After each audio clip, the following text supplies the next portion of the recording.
শুনছেন শুনছেন গল্প স্বল্প, শুধুমাত্র 100.1 FM গোল্ডে।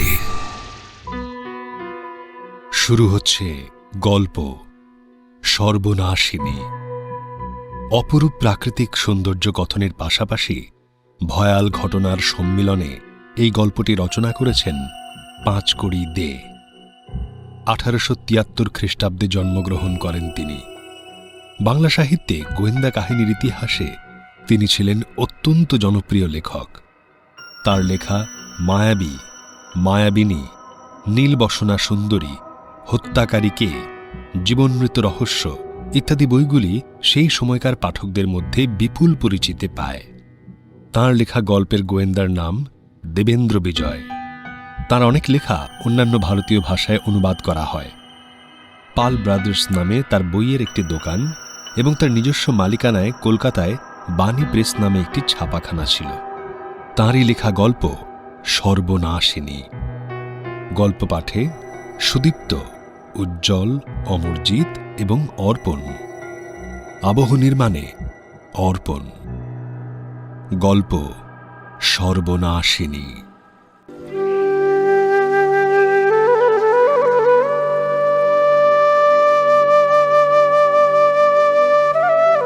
বরফে ঢাকা আকাশ ছোঁয়া হিমালয় দেখার স্বাদ আমার বহুদিনের। আর তাই আমার প্রিয় বন্ধু প্রবোধচন্দ্রকে সঙ্গে নিয়ে একদিন আমি দার্জিলিংয়ের উদ্দেশ্যে রওনা হলাম। পথে যেতে যেতে আমরা অনেক আলোচনা করলাম। আমাদের দুজনেরই মত হলো যে রেলে গেলে হিমালয়কে ঠিকভাবে দেখা হয় না, রেল যেন উড়ে যায়। আর সেভাবে গেলে হিমালয়ের যে অনির্বচনীয় সৌন্দর্য সেটা কোনোভাবেই উপলব্ধি করা সম্ভব নয়। সেই জন্যে আমরা দুজন মিলে ঠিক করলাম যে শিলিগুড়ি পৌঁছে দার্জিলিংয়ের উদ্দেশ্যে আমরা পায়ে হেঁটে রওনা হব। বেশ সকালেই আমরা শিলিগুড়ি পৌঁছে গেলাম। সেখানে পৌঁছে দুজন কুলির মাথায় আমাদের দুজনের দুটো ট্রাঙ্ক চড়িয়ে দিয়ে নিজেদের হাতে ব্যাগ ঝুলিয়ে আমরা বাজারের দিকে চললাম। পথে দু একজন বাঙালির সাথে দেখা হলো। আমরা বাজারেই ঘর নেব স্থির করেছিলাম, কিন্তু তাদের সাথে আলাপের পর তারা কিছুতেই সেটা করতে দিলেন না। জোর করে তাদের বাসায় নিয়ে গেলেন। আমরা যার বাড়িতে উঠেছিলাম শুনলাম তিনি এখানে শাল কাঠের ব্যবসা করেন। সে রাতটা আমরা শিলিগুড়িতেই থেকে গেলাম। সকলেই আমাদের বললেন যে পাহাড়ে হেঁটে যেতে ভারী কষ্ট হবে, তার চেয়ে বরং গরুর গাড়িতে করে চলে যাওয়া ভালো। আমরা পায়ে হেঁটে যাওয়া মনে মনে স্থির করেছিলাম, আর সেই সঙ্গে এটাও স্থির করেছিলাম যে প্রধান সড়ক দিয়ে আমরা যাব না, কারণ সে রাস্তায় বহু লোক চলাচল করে, বহু গরুর গাড়ি মাল নিয়ে সবসময় সেখান দিয়ে যাতায়াত করছে। আর তার থেকে বড় কথা যে তার পাশ দিয়েই রেল লাইন গেছে। সুতরাং সে রাস্তা দিয়ে যদি আমরা যাই তাহলে হিমালয়ের যে গুরুগম্ভীর সৌন্দর্য সেটা আমরা কিছুতেই উপভোগ করতে পারবো না। সুতরাং আমরা সেই পথে প্রাণ থাকতে যাব না, বরং যে পথ দিয়ে পাহাড়ি লোকজন চলাফেরা করে সেই সরু উঁচু নিচু পথ দিয়েই আমরা যাব। তবে এটাও ঠিক যে পাহাড়ের পথ খুবই দুর্গম, তার উপর আমরা আবার পথও চিনি না। তাই আমাদের একজন পথ প্রদর্শক দরকার। টাকায় কি না হয়, আমাদের নতুন বন্ধুদের অনুগ্রহে আমরা একজন বিশ্বাসী, বেশ শক্তিশালী ভুটিয়া পথপ্রদর্শক পেয়ে গেলাম। সে তার 3 জন বিশ্বাসী কুলিও জোগাড় করে নিল। পরদিন খুব ভোরে কুলির মাথায় সমস্ত জিনিসপত্র চাপিয়ে ভগবানের নাম করতে করতে আমরা আমাদের যাত্রা শুরু করলাম।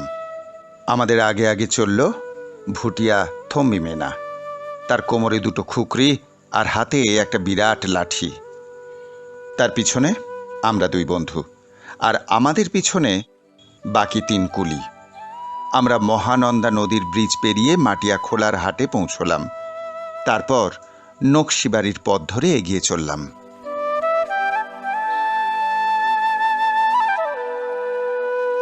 যাবার সময় রাস্তার ধারে একটা দোকান ঘর পেয়ে গেলাম। সেখানে রান্নাবান্না করে আমাদের খাওয়া দাওয়া সেরে নিলাম। এই দুর্গম জঙ্গলেও মারোয়ারি মহাত্মাদের অভাব নেই। মধ্যে মধ্যেই দোকান, আর দোকানে বলা যায় প্রায় সব জিনিসই কিনতে পাওয়া যায়। খাওয়া দাওয়ার পর একটু বিশ্রাম নিয়ে আবার রওনা হলাম আমরা। হিমালয়ের অপার সৌন্দর্য বর্ণনা করা এখানে আমার উদ্দেশ্য নয়, তাই সে প্রসঙ্গে আমি আর যাচ্ছি না।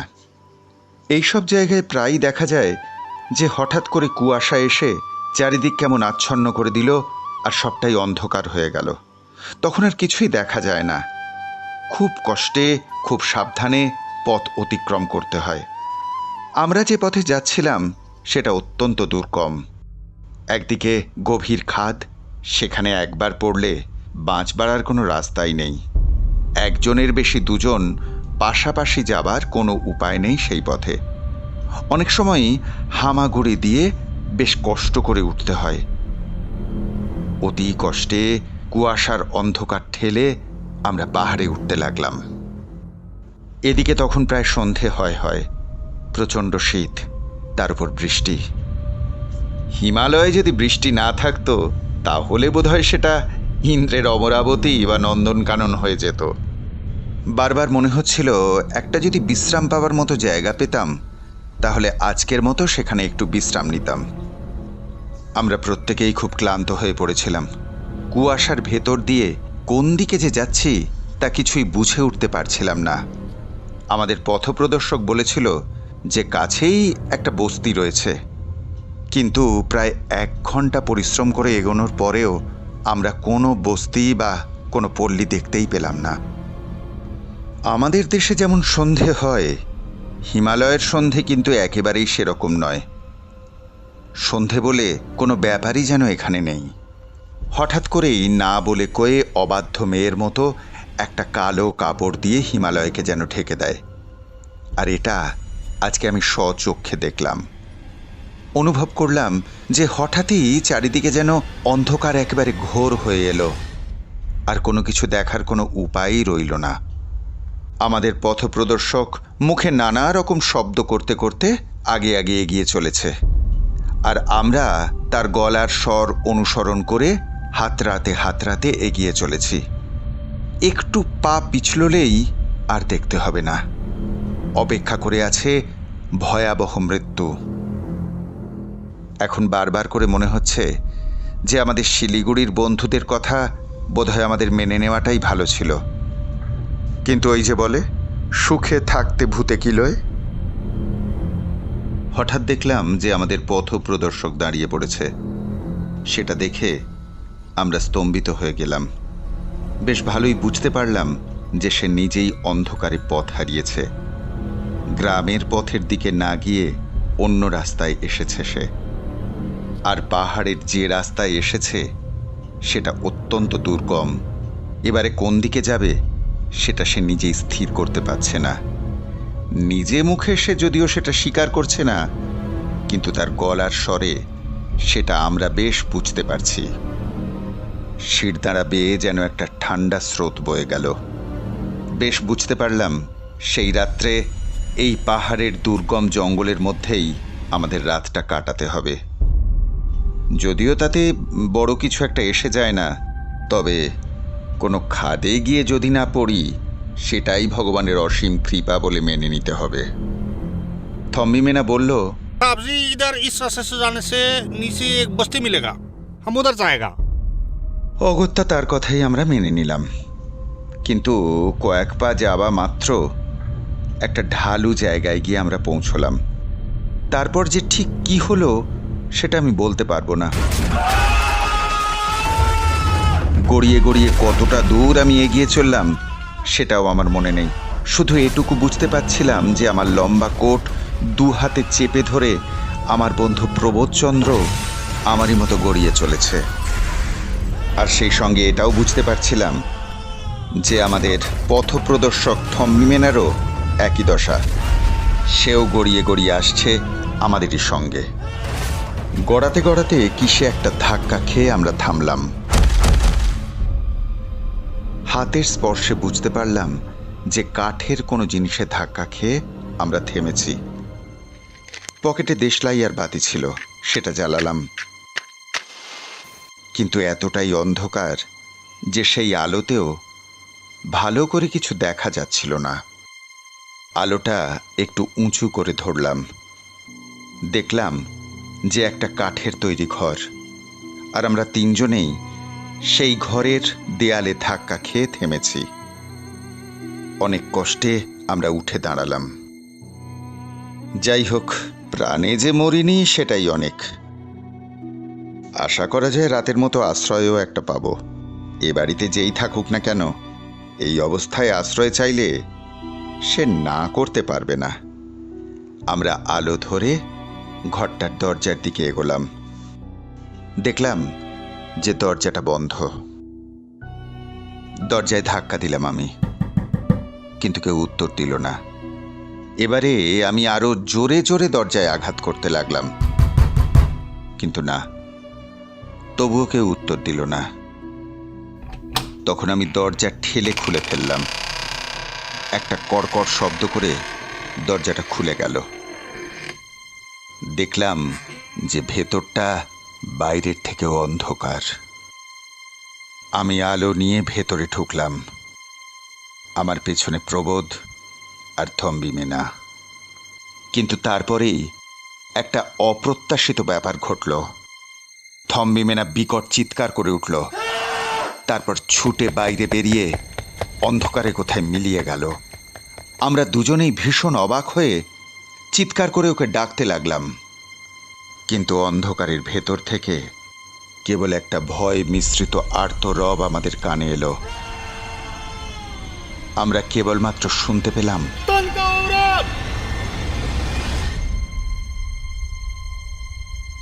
প্রবোধ বলল, ভাই, এখানকার লোকের বিশ্বাস এই বাড়িতে ভূত আছে। পাহাড়ি লোক মাত্রেই ভূতে বড্ড বিশ্বাস করে। যাই হোক, খাদে পড়ে আর যে প্রাণটা যায়নি, সেই জন্য ভগবানকে অনেক ধন্যবাদ। প্রচণ্ড শীতে বুকটা যেন গুড়গুড় করছে। এই আশ্রয়ও ভগবানই মিলিয়ে দিয়েছে। এখন একটু কাঠকুটো জোগাড় করে আগুন জ্বালা যাক।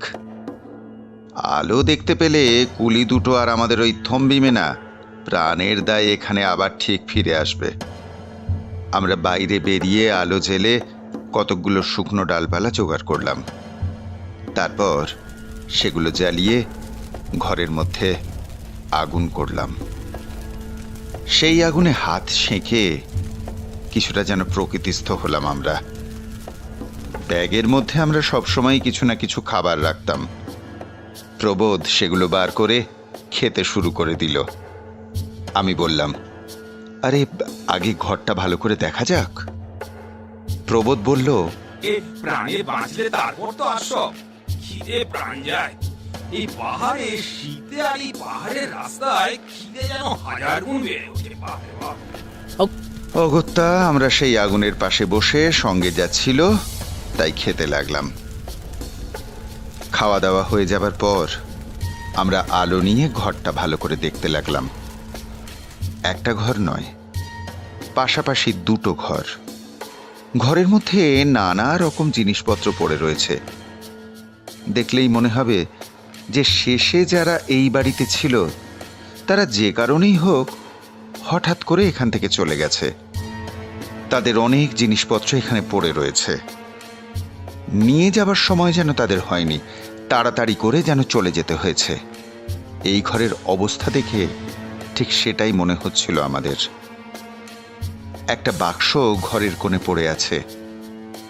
দেখলাম তার ডালাটা খোলা।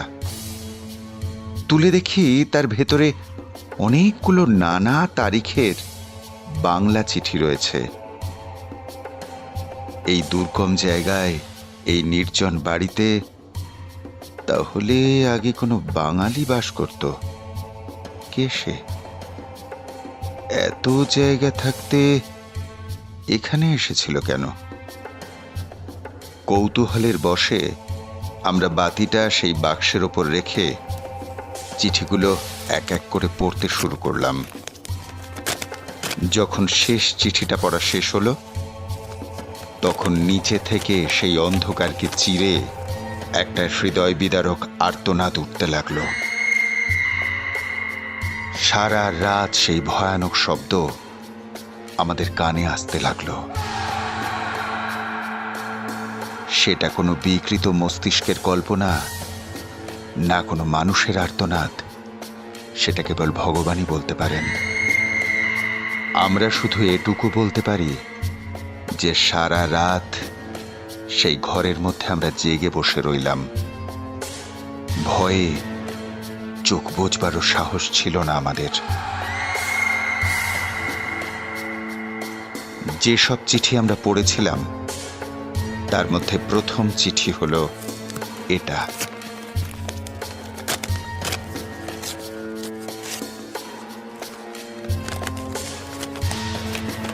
প্রথম চিঠি। প্রিয় সুরেশ, কলকাতার সেই শোরগোল অশান্তির মধ্যে থেকে পালিয়ে এসে এই নির্জন পাহাড়ের মধ্যে এই জায়গায় আমি যে কি শান্তি অনুভব করছি সে আর বলতে পারবো না।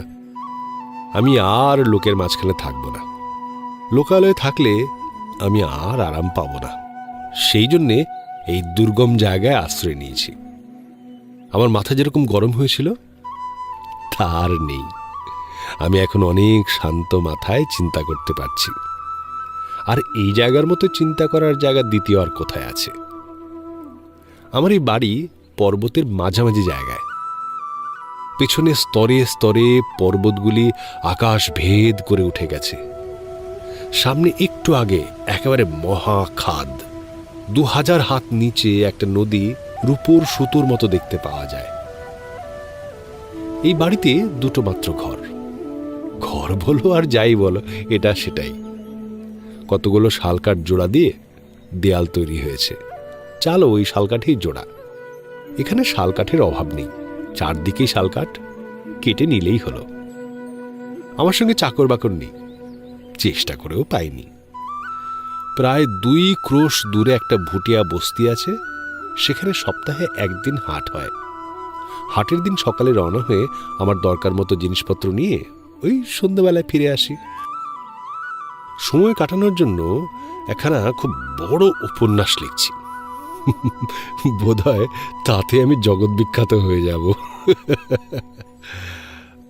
আমি একজন লোক পেয়েছি। রাতে সে কিছুতেই এই বাড়িতে থাকতে চায় না। তা না থাকুক, ক্ষতি নেই। দিনেই সমস্ত কাজকর্ম সেরে চলে যায়। সুতরাং আমার স্ত্রীকে আর আগের মতো খাটতে হচ্ছে না। এই নির্জন দুর্গম জায়গায় থাকতে সে একেবারেই রাজি ছিল না। আমি তাকে অনেক বুঝিয়ে সুঝিয়ে রাজি করিয়েছি। আমি তাকে ভালো করে বুঝিয়েছি যে লোকালয়ে থাকলে আমার এই রোগ কমবে না। এই কথা বলাতে সে এখানে থাকতে রাজি হয়েছে। রাতে সে পাশের ঘরে ঘুমোয়। আমি সামনের ঘরে বসে অনেক রাত পর্যন্ত সেই বিশাল উপন্যাসটা লিখি। তোমার মনমতো।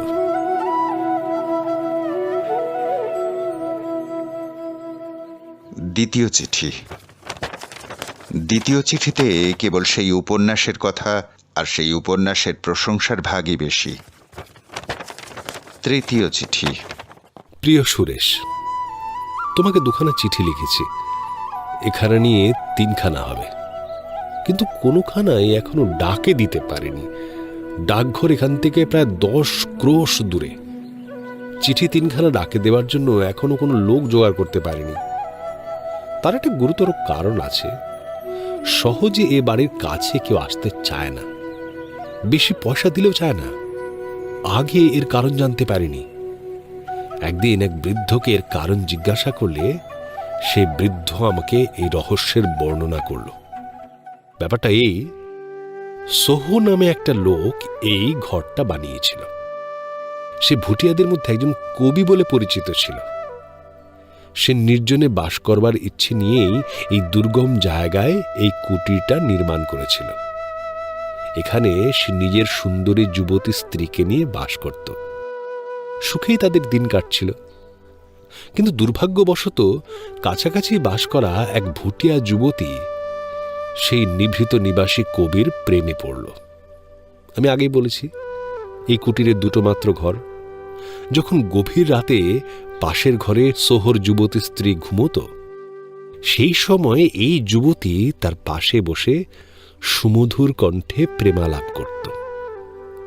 একদিন রাত্রে তার স্ত্রী সমস্তটাই জানতে পারল, কিন্তু কোনো কথা বলল না। এই যুবতীকে এই কুটিরে আসতে হলে একটা কাঠের সাঁকো পার হয়ে আসতে হতো। এই সাঁকোর প্রায় 500 হাত নিচে একটা ঝর্ণা বা ঝোড়া রয়েছে। প্রবল বেগে সে ঝর্ণা দিয়ে জল পড়ত বলে ভুটিয়ারা এর নাম দিয়েছিল পাগলা ঝোড়া। রোজ রাতে এই ঝর্ণার উপরের সাঁকো দিয়ে সেই যুবতী যাতায়াত করত। একদিন সোহ ঘরে না থাকায় তার স্ত্রী বেশ সুবিধা মতো সেই সাঁকোর কাঠ একদিক টাঙ্গি দিয়ে কেটে রেখে এলো। এমন সামান্য মাত্র সাঁকোর কাঠের সামান্য মাত্র পাহাড়ের সঙ্গে যুক্ত ছিল যে মানুষ তাতে পা দিয়ে দাঁড়ালেই নিশ্চিতভাবে নিচে অতল খাদে পড়ে যাবে। তাই ঘটল। সে রাতে আগের মতো সোহ তার প্রেমিকার জন্য অপেক্ষা করছে। হঠাৎ তার কানে একটা মর্মভেদী আর্তনাদ প্রবেশ করল। তারপরই প্রকাণ্ড কাঠ আর পাথরের পড়ার শব্দ কানে এলো। তার প্রেমিকা 500 হাত নিচে পাগলা ঝোড়ায় পড়ে হারিয়ে গেল। কে এ কাজ করেছে সেটা বুঝতে সোহর দেরি হলো না। এর ফলে একদিন সোহ আর তার স্ত্রী দুজনেই গভীর খাদে গিয়ে পড়ল। সোহ তার স্ত্রীর গলা টিপে তাকে হত্যা করার চেষ্টা করছিল, কিন্তু ভুটিয়া মহিলাদের শরীরে সাংঘাতিক শক্তি। সোহর স্ত্রী তাকে টানতে টানতে খাদের কাছে নিয়ে আসে। তথাপি সোহ তার গলা থেকে হাত সরাল না। তার স্ত্রীর চোখ কপালে উঠল, তার জিভ বার হয়ে এলো, তবুও সে তার স্বামীকে ছাড়ল না। শেষ পর্যন্ত দুজনে 2000 হাত নিচে গিয়ে থেতলে পড়ে মারা গেল। এতটা বলে বৃদ্ধ ভুটিয়া বলল, সেই পর্যন্ত সোহর সেই প্রেমিকা সোহর বাড়িতে প্রেত হয়ে আসে। ভিতরে আলো দেখলে সে দরজায় আঘাত করে। তাকে ভিতরে ঢুকতে না দেয় এমন সাধ্য কারও নেই। অনেকেই বাড়িতে থাকতে ইচ্ছে করেছিল, কিন্তু এই বাড়িতে যে বাস করে সেই মারা যায়। এই জন্যই এই সোহ প্রেমিকার ভূতের জন্যই কেউ সাহস করে এখানে আসে না। আমার জিনিসপত্র হাট থেকে আমাকে নিজে নিয়ে আসতে হয়। এই জন্যই এই চিঠিটা পোস্ট অফিসে দিতে পারেনি। তোমার মন মতো।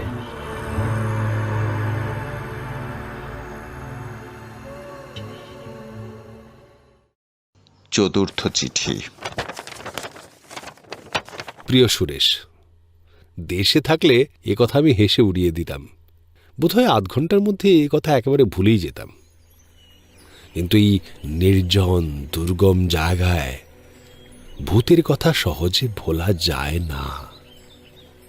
রাতে অনেক রাত পর্যন্ত বসে আমার সে বিরাট উপন্যাসখানা আমি রোজ লিখি, কিন্তু বৃদ্ধ ভুটিয়ার কাছে শোনা পর্যন্ত রাতে আমার লেখা একরকম বন্ধ হয়ে গেছে। তুমি শুনলে নিশ্চয় মনে মনে হাসবে, কিন্তু সত্য লুকোনো ঠিক নয়। সত্যি সত্যি সেদিন থেকে রাত্রে লিখতে লিখতে মাঝে মধ্যে লেখা বন্ধ করে আমি কান পেতে শুনতাম দরজায় কেউ ঘা মারছে কিনা। সত্যি কি আমার মাথা খারাপ হয়ে গিয়েছে? এর মধ্যে যেন সোহর প্রেমিকা আমার কাঁধে ভর করেছে। হ্যাঁ, হেসো না। এই নির্জন দুর্গম মানুষশূন্য জায়গায় সবই সম্ভব। তোমার সেখানে যেটা হাস্যকর, এখানে সেটা ভয়ঙ্কর। কাল যা ঘটল তাতে আমার যে বুদ্ধি লোপ পাচ্ছে, মাথা খারাপ হয়ে যাচ্ছে, সেটা আমার নিজেই মনে হচ্ছে। সন্ধ্যের সময়ে আমি কুটিরের বাইরে বেড়াচ্ছিলাম।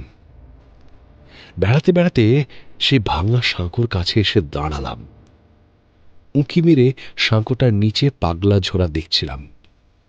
হঠাৎ মাথা তুলে দেখলাম দূরে সুন্দর বনফুল দিয়ে সাজা এক পাহাড়িয়া যুবতী দাঁড়িয়ে আছে। তখন চারদিক ধীরে ধীরে অন্ধকারে আচ্ছন্ন হয়ে আসছিল। এখানে এই কুটিরের এত কাছে এ পর্যন্ত আমি কোনো মহিলা বা পুরুষ বা কোনো জনপ্রাণী দেখতে পাইনি। এখান থেকে লোকালয় 2 ক্রোশের কাছে নয়। রাতে দুর্গম পথ দিয়ে কারো যাওয়াও সম্ভব নয়। তাহলে তরুণী কে? এ এখনো এখানে কেন?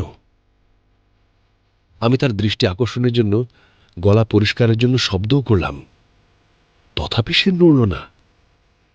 আমি ডাকলাম, তবুও সে নড়ল না। এই দুর্গম পর্বতে আমার গলার শব্দ তার কাছে পৌঁছচ্ছে না ভেবে আমি তাকে হাত নেড়ে ডাকলাম। তখন সে ধীরে ধীরে অন্ধকারে মিশে গেল।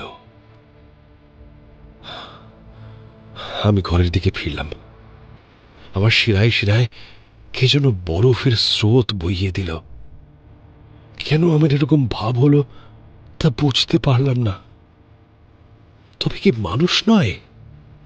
এ কি সেই সোহর প্রেমিকা? জানি না, তোমার মন মতো।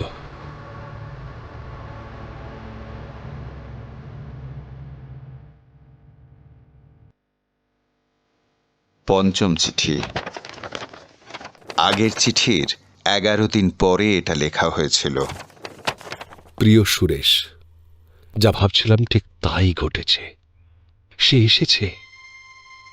আমি যেদিন সন্ধ্যাবেলা তাকে পাহাড়ের মধ্যে দেখেছিলাম, সেই দিন থেকে মনের মধ্যে বিশ্বাস করেছিলাম সে নিশ্চয়ই একদিন আসবে। কাল রাত্রে সে এসেছিল। আমরা দুজনের চোখের দিকে চেয়ে বহুক্ষণ বসেছিলাম। তুমি নিশ্চয়ই বলবে যে আমি পাগল হয়ে গেছি, আমার রোগ সারেনি, এখনো সেই জ্বর আছে। তাই সে জ্বরের প্রকোপে বিকৃত মস্তিষ্কের কল্পনায় আমি প্রেতাত্মা দেখছি। তুমি বলবে কেন? আমি নিজেই নিজেকে এ কথা অনেকবার বলেছি। কিন্তু এ কথা সত্য যে সে এসেছে। কি সে? রক্ত মাংসের দেহধারিণী নারী মূর্তি, অথবা আকাশের প্রাণী বায়ুমূর্তি থেকে আমার কল্পনার সৃষ্টি? যা হোক, তাতে আবার বড় কিছু আসে যায় না। আমার কাছে এটা কল্পনা নয়, বায়ু নয়, আকাশ নয়, মিথ্যা নয়, সত্য, অতি সত্য। গত রাত্রে সে এসেছিল। আমার স্ত্রী পাশের ঘরে ঘুমোচ্ছে। আমি অনেক রাত্রি পর্যন্ত সামনের ঘরে বসে সেই উপন্যাসখানা লিখছিলাম। এই সময়ে সে এসে উপস্থিত হল। রোজ রাতে আমি ওর জন্য অপেক্ষা করি। দরজায় মৃদু শব্দ শোনার জন্য উৎকণ্ঠিত হৃদয়ে অপেক্ষা করি। তার আসার আশায় প্রতি মুহূর্ত ব্যাকুল হয়ে থাকি। এখন আমি আমার মনের এই অবস্থা বেশ বুঝতে পারছি। আমি সাঁকোর উপর তার পায়ের শব্দ শুনতে পেয়েছি। 3 বার দরজায় আঘাত পরিষ্কার শুনতে পেয়েছি। 3 বার মাত্র। এতে আমার কঙ্কালের ভিতর যে তীক্ষ্ণ বরফের ধারা প্রবাহিত হচ্ছে, মাথায় একরকম অব্যক্ত যন্ত্রণা হচ্ছে। আমি সবলে আমার বুক চেপে ধরেছি। তবু সেই শব্দ, সেই দরজায় আঘাত 3 বার মাত্র। আমি উৎকর্ণ হয়ে শুনছি। আমি উঠে দাঁড়ালাম। ধীরে ধীরে গিয়ে পাশের ঘরের দরজা বন্ধ করলাম। দরজায় শিকল টানলাম। তারপরে উৎকণ্ঠিত হৃদয়ে অপেক্ষা করতে লাগলাম। আবার সেই শব্দ, সেই দরজায় আঘাত 3 বার মাত্র। তখন আমি গিয়ে বাইরের দরজা খুলে দিলাম। প্রচন্ড ঠান্ডা বাতাস প্রবল বেগে ঘরের মধ্যে ঢুকে আমার কিছু কাগজপত্র উল্টে দিয়ে আর কিছু মেঝেতে ছড়িয়ে দিল। সেই প্রেমিকা ঘরের মধ্যে ঢুকল। আমি নিঃশব্দে দরজা বন্ধ করে দিলাম। সে তার মাথা থেকে শাল সরিয়ে কাঁধে ফেলল, গলায় একখানা রঙিন রুমাল খুলে পাশে রাখল। তারপরে আমার সামনে আগুনের কাছে এসে বসল। আমি দেখলাম তার খোলা পা দুটো তখনও শিশির ভেজা রয়েছে। আমি তার সামনে বসলাম। বিস্ফারিত চোখে মন্ত্রমুগ্ধের মতো আমি তার মুখের দিকে চাইলাম, চেয়েই রইলাম। সে আমার দিকে চেয়ে মৃদু মধুর হাসল। সে হাসি মিষ্টি অথচ বিস্ময়কর, যেন ধূর্ততা শঠতা তাতে মাখা। সেই হাসিতে আমি আত্মহারা হয়ে গেলাম। আমার হিতাহিত জ্ঞান লোপ পেল। আমি তাকে সর্বস্ব দিতে প্রস্তুত, সর্বত্যাগী হতে প্রস্তুত। কিন্তু সে কোনো কথা বলল না, নড়ল না। কিন্তু আমি তার কথা শোনার জরুরি মনে করলাম না। তার সেই নিশাতুর চোখ, সেই চপল দৃষ্টি, তাই যেন আমার সঙ্গে কত প্রাণের কথা বলতে লাগলো। সে আমার দিকে চেয়ে আছে, আমি তার দিকে চেয়ে আছি। তার চোখ আমার চোখের উপর নিহিত, আমার চোখ তার চোখের সঙ্গে পরস্পর সম্মিলিত। সে আনন্দ, সে সুখ, সে যে কি তা কল্পনা করার ক্ষমতা আমার নেই, তা বলার ক্ষমতা আমার নেই। আমি কতক্ষণ এভাবে বসেছিলাম বলতে পারি না। হঠাৎ সে নিজের বুকের কাছে একটা হাত রেখে অত্যন্ত মনোযোগের সঙ্গে কান পেতে কি শুনতে লাগলো। তখনই পাশের ঘর থেকে একটা অতি মৃদু শব্দ কানে এলো।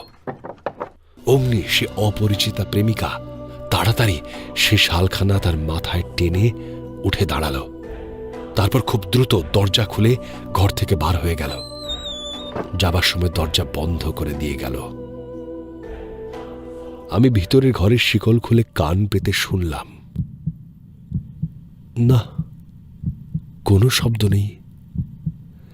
তখন আমি ধীরে ধীরে ফিরে এসে বসলাম।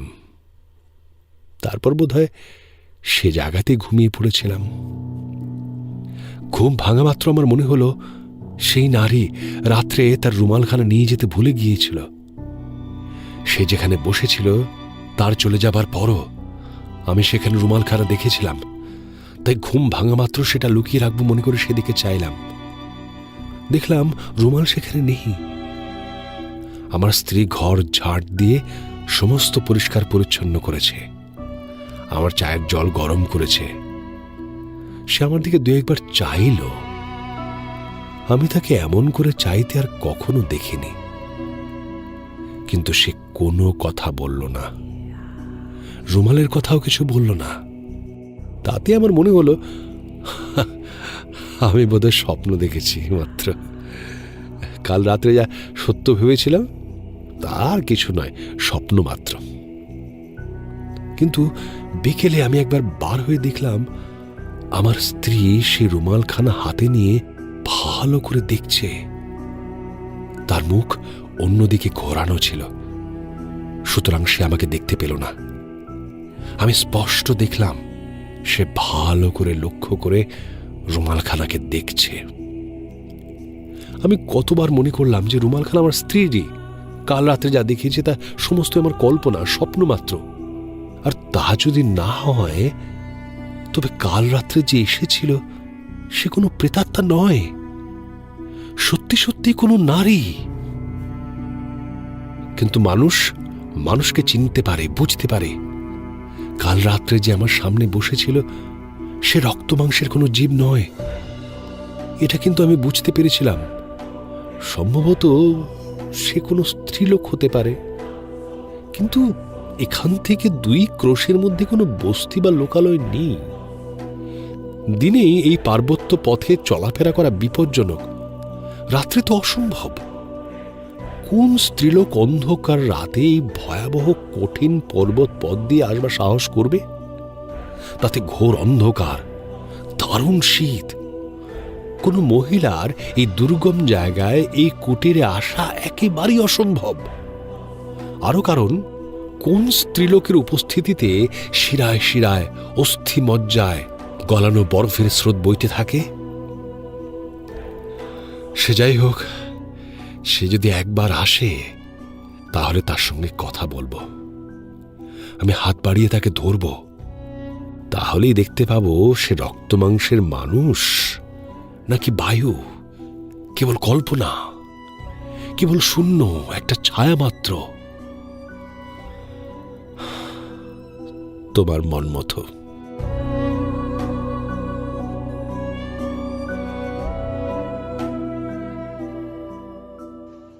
ষষ্ঠ চিঠি।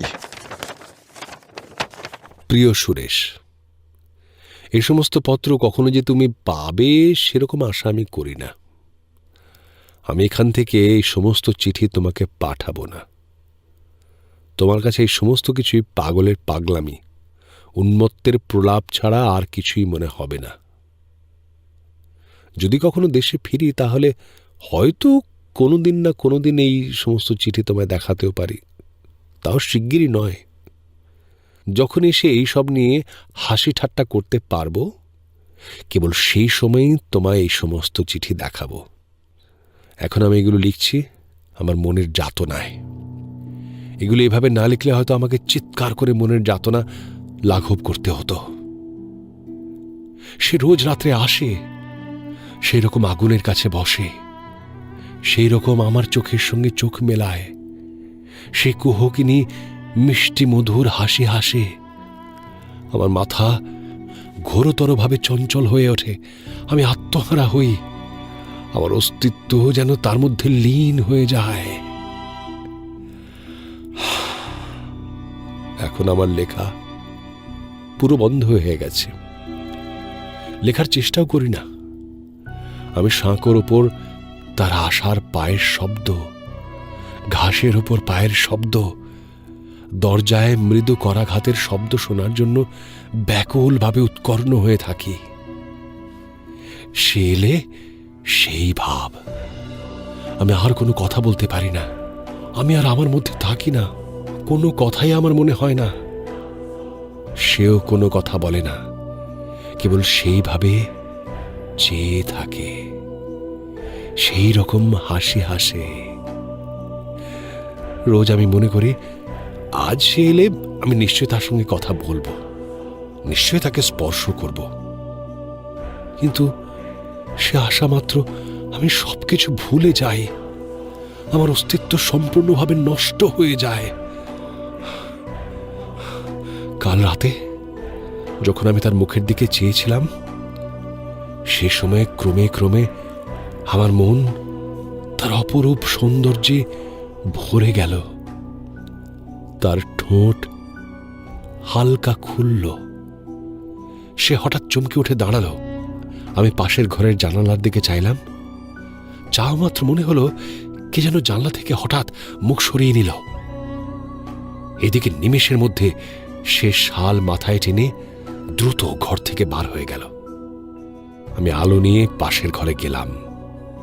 দেখলাম আমার স্ত্রী ঘুমোচ্ছে। তোমার মন মতো।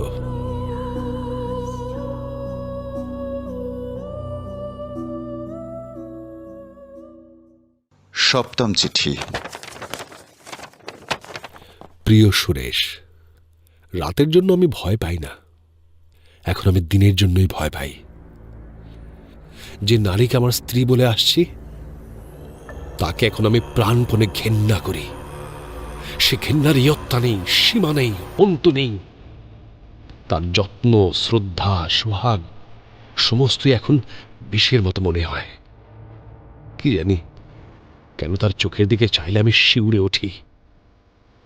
সে সব কিছু দেখেছে, সব জানতে পেরেছে, আমি এটা বেশ বুঝতে পারছি। সত্যি কি? অথচ সে আমাকে এখনো ভালোবাসে, যত্ন আগের মতোই, ভালোবাসা আগের মতোই, ভক্তি আগের মতোই। তথাপি আমার মনে হচ্ছে সমস্ত জাল, সমস্ত মিথ্যা, সমস্ত ছলনা, প্রতারণা। আমরা একজন আরেকজনকে প্রণয় ভালোবাসা জানাচ্ছি, অথচ সব জাল, সব মিথ্যা, সব ছলনা। আমি জানি সে সব দেখেছে, সব জেনেছে। তার চোখ আমাকে সে কথা স্পষ্ট যেন বলছে। আমি জানি সে কেন এই ভীষণ প্রতিহিংসার আয়োজন করছে। তোমার মন মতো।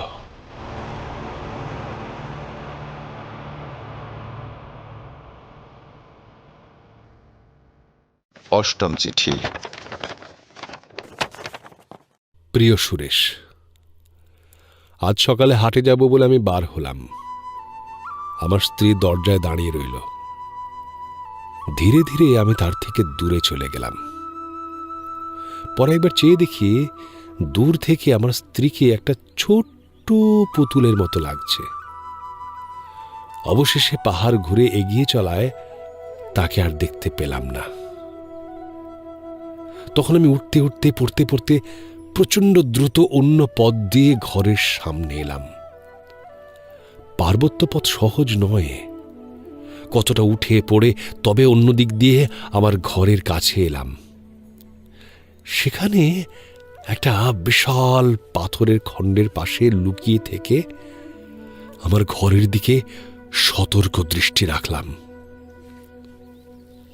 কিছুক্ষণ পরে দেখলাম আমার স্ত্রী একটা টাঙ্গি নিয়ে কাঠের সাঁকোর কাছে এলো। আমি যেখানে ছিলাম সেখান থেকে সে কি করছে তা স্পষ্ট দেখতে পেলাম না। কিছুক্ষণ পরে সে উঠে দাঁড়ালো। সেই দূর থেকেও আমি তার মুখে হাসি লক্ষ্য করলাম, কিন্তু মনে হলো সে হাসির ভিতরে প্রতিহিংসার আগুন ধক ধক ধক ধক করে জ্বলছে। সে ঘরে চলে গেলে আমি আবার হাটের দিকে চললাম। হাট থেকে সন্ধ্যার সময় ঘরে ফিরলাম। সে আবার আমাকে সমাদরে ঘরে অভ্যর্থনা জানালো। আমি যে তার ভয়ঙ্কর কাজটা দেখে ফেলেছি তা ঘুণাক্ষরেও তাকে জানতে দিলাম না। তার শয়তানি কাজ ওই রকমই থাক। সে ভাবছে কোনো স্ত্রীলোক রাতের সাঁকো পার হয়ে আমার সঙ্গে প্রেমালাপ করতে আসে, তাই সে সাঁকো কেটে রেখেছে। আজ সে এলে অতল খাদের নিচে পড়ে যাবে। আমি কিছু বললাম না। এতে আজ প্রমাণ হয়ে যাবে যে রোজ রাতে আমার কাছে যে আসে সে কে। সে যদি প্রেতাত্মা হয় তাহলে ভাঙা প্রায় সেতুতে তার কোনো ক্ষতি হবে না। আর যদি সে প্রকৃতই কোনো স্ত্রীলোক হয় তাহলে আমি এই চিন্তা মন থেকে দূর করে দিলাম। ভাবতে আমার সর্বাঙ্গ শিউরে উঠল। যদি সত্যি সে মানুষ হয় তাহলে কথা না বলে কেবলই আমার দিকে চেয়ে থাকে কেন? আমি বা কেন তাকে কোনো কথা জিজ্ঞাসা করতে পারি না? কেন তার সামনে আমার অস্তিত্ব নষ্ট হয়ে যায়? নিশ্চয়ই সে কোনো মানুষ নয়।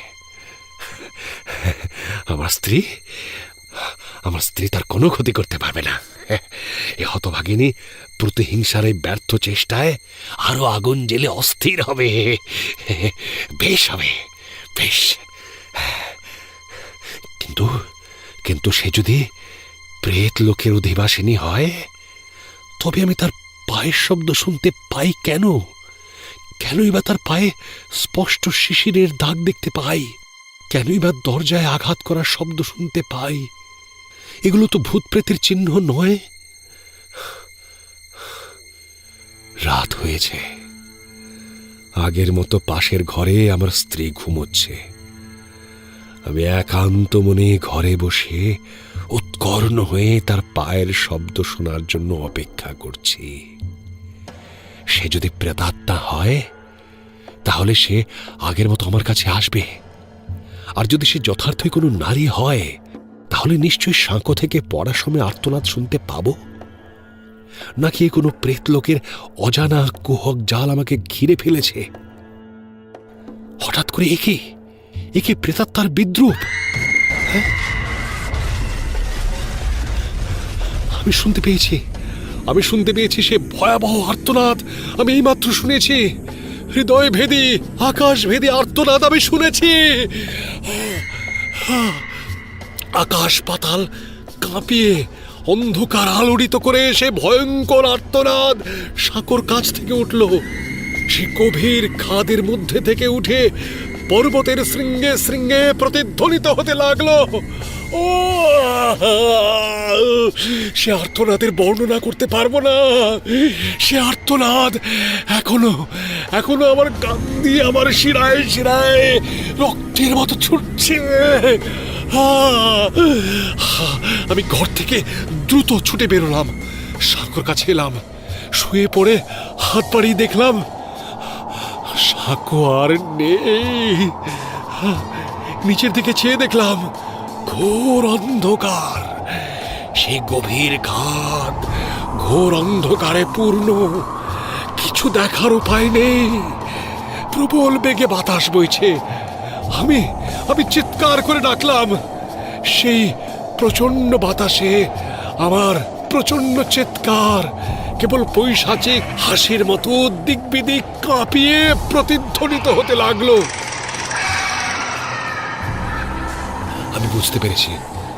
আমি বুঝতে পেরেছি এতদিন যে পাগলমো ধীরে ধীরে আমাকে কঠিনভাবে আঁকড়ে ধরেছিল।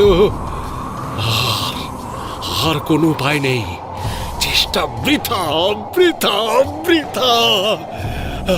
আমি কতবার মনে মনে বলেছি কেবল আমার বিকৃত, অসুস্থ, রোগগ্রস্ত মাথার কল্পনা মাত্র। এ আর্তনাদ আমার কল্পনা মাত্র। না না না, ওই সেই শব্দ, ওই সেই আর্তনাদ, ওই সেই মর্মভেদী আর্তনাদ।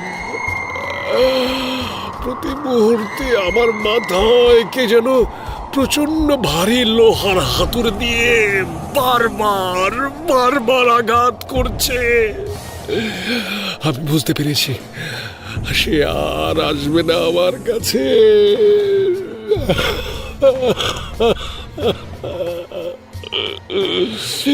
এই শেষ।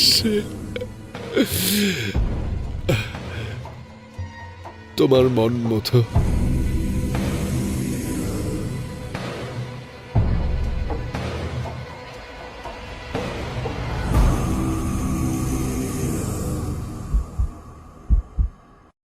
শেষ চিঠি। প্রিয় সুরেশ, আমি একটা বড় খামে সমস্ত চিঠিগুলি রেখে তোমার ঠিকানা লিখে রেখে যাব।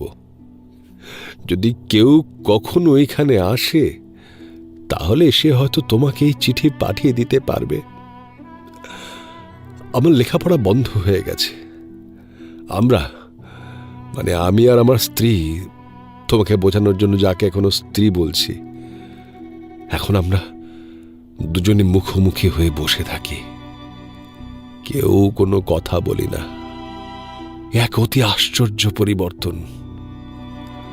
যখন কথা বলি তখন এমনভাবে কথা বলি যেন আমরা একজন আরেকজনের সঙ্গে এই প্রথম দেখা হলো। যে দু একটা কথা বলি তাও আমাদের পরস্পরের মনের ভাব গোপন করার জন্য। আমাদের দুজনের কেউই আর আগের মতো নেই। আমি সবসময় তার মুখে বিদ্রুপের হাসি দেখি। সেটা গোপন করতে চেষ্টা করে, কিন্তু আমি এটা দেখেছি তার চেষ্টা বৃথা। রোজ রাত্রে নির্জনে বসে থাকতে থাকতে মনে হয় যেন সে আগের মতো দরজায় আঘাত করছে। আমি দ্রুত গিয়ে দরজা খুলে দিই, কিন্তু কই, কেউ নেই, কেবল অন্ধকার। সেই অন্ধকারের ভিতর দিয়ে ঘরের মধ্যে বাইরের কতটা ঠান্ডা বাতাস প্রবেশ করে মাত্র, আর কিছুই না। এই দুর্গম জায়গায় বাস করে আমি দানব হয়ে গেছি। ভালোবাসার ঘেন্না দুইয়ে ভয়াবহভাবে আমার হৃদয়ে উদ্বেলিত হয়ে আমার শিরায় শিরায় বিদ্যুৎ ছোটাচ্ছে। আমার মাথায় শত শত চিতার আগুন জ্বালিয়ে দিয়েছে। আমার লেখাপড়া, শিক্ষা, সদ্গুণ সমস্ত এই পাহাড়ের বাতাসে যেন আমার হৃদয় থেকে উড়ে গিয়েছে। আমি এক হিংস্র পশু হয়ে গিয়েছি। কবে এই স্ত্রীলোকের, যে একসময় আমার স্ত্রী ছিল, তার ফুলের মতো কোমল গলা আমার এই রোগগ্রস্ত কঙ্কাল সার কঠিন আঙুল দিয়ে টিপে শেষ করে দিতে পারবো। তার সুন্দর চোখগুলি ধীরে ধীরে বন্ধ হয়ে আসবে, তার ঠোঁট খুলে যাবে, তার রক্তাক্ত জিহ্বা লতিয়ে পড়বে। কবে তার গলা ধীরে ধীরে জোরে জোরে আরো জোরে টিপতে থাকবো।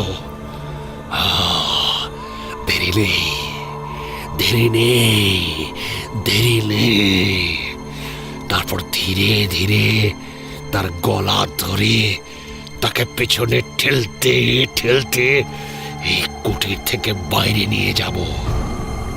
এই এবড়ো খেবড়ো কঠিন পাথরের উপর দিয়ে নিয়ে যাব, এই খাদের কাছে নিয়ে আসব। সে বড় বিদ্রুপের হাসি হেসেছিল, এবার হাসির পালা আমার।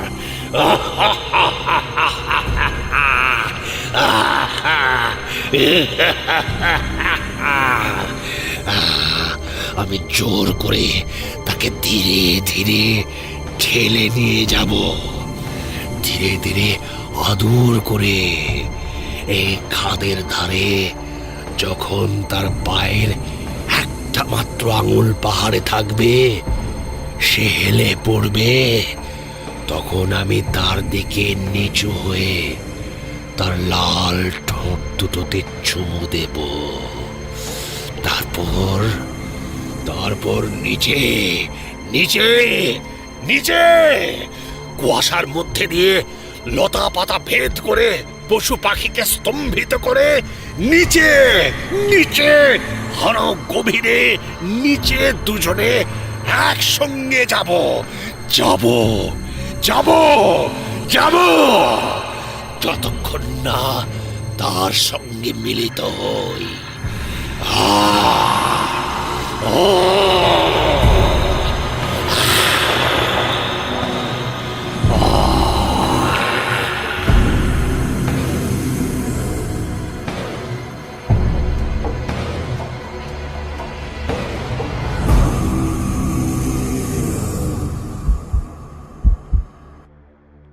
এই চিঠিটা অসম্পূর্ণ, এই শেষ চিঠি। এই ভয়াবহ চিঠিগুলো পাঠ করে আমি প্রবোধের মুখের দিকে তাকালাম। সেও দেখলাম আমার মুখের দিকে তাকিয়ে রয়েছে। আমি তার মুখে যে ভাব দেখলাম, বোধহয় সেও আমার মুখে সেই একই ভাব দেখল। আমি দেখলাম প্রবোধের মুখটা পাণ্ডুবর্ণ হয়ে গেছে। আমরা কেউই কারোর সাথে কথা বলতে সাহস পেলাম না। দুজনেই শুধু দুজনের হৃৎপিণ্ডের শব্দ শুনতে থাকলাম। সংসারে এই ভয়াবহ ব্যাপার যে ঘটতে পারে তা আমাদের বিশ্বাস ছিল না।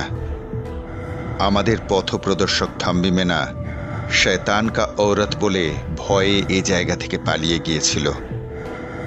এখন বুঝলাম তার পিছনে যথেষ্ট কারণ ছিল। এতদিন ভূতপ্রেতের কথা বিশ্বাস হয়নি। ভূতপ্রেত হোক বা না হোক, পত্রলেখক মন্মথ এই নিভৃত জায়গায় বাস করে ভূতের কথা ভাবতে ভাবতে ভয়ঙ্কর উন্মত্ত হয়ে গিয়েছিল। আর সেই উন্মত্ততায় হতভাগ্য নিজের স্ত্রীকে খুব নিষ্ঠুরভাবে হত্যা করেছিল, আর নিজেও মরেছিল। তার প্রমাণ এইসব চিঠিগুলো।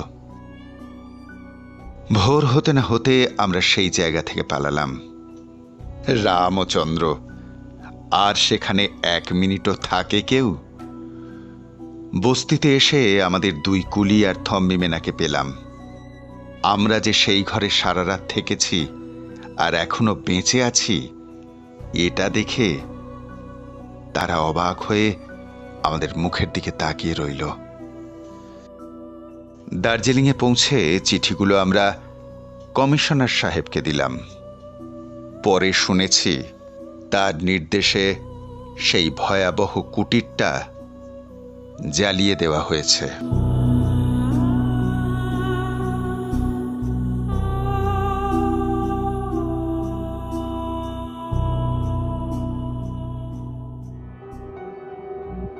এতক্ষণ শুনছিলেন গল্প সর্বনাশিনী, রচনা পাঁচকড়ি দে।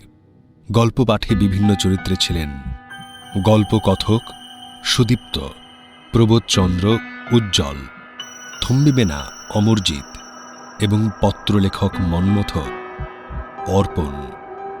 আবহ নির্মাণে অর্পণ।